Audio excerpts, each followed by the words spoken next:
From embattled cabinet picks to controversial policies, the Democrat-led Senate Judiciary Committee is also holding a hearing right now about the potential consequences of President-elect Trump's mass deportation plan.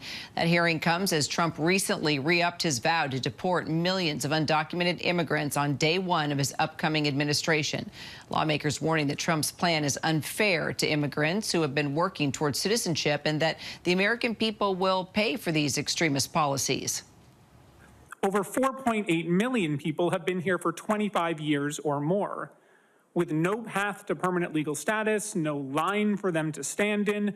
Most undocumented immigrants have spent decades living, working, and putting down roots, all at constant risk of deportation. The president-elect's mass deportation plans would crash the American economy, break up families, and take a hammer to the foundations of our society by deporting nearly 4% of the entire U.S. population. So here's what I would say. I think we need to be tough, compassionate, but end this crap.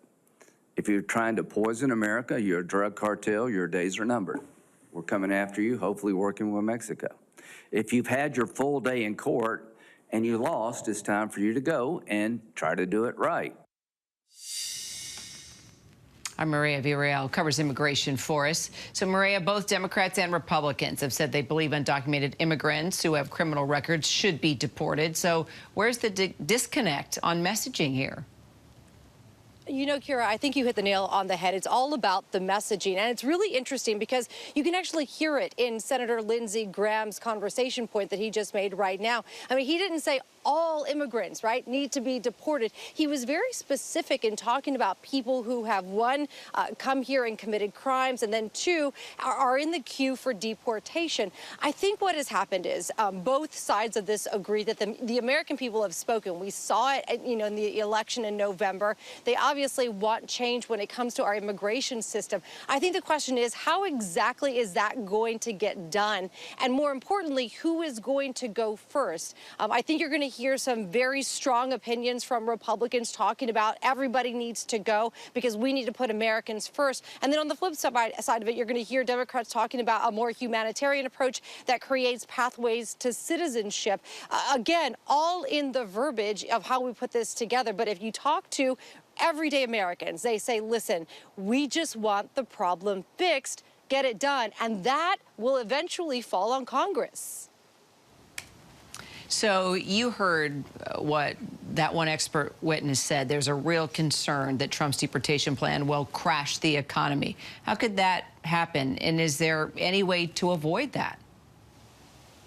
You know, some really interesting information came out of that Senate hearing. You know, we do want to point out, obviously, these are conversations that are being had ahead of what might happen in January, but we still don't know the details of what the immigration plan is going to entail when it comes to the new Trump administration. That being said, you know, we heard experts today talk about a couple of things that were really important. One, the impact potentially to the military. There's been a lot of conversation points, especially from the border czar Tom Homan, talking about using the military to help in this immigration reform, this plan of mass deportation.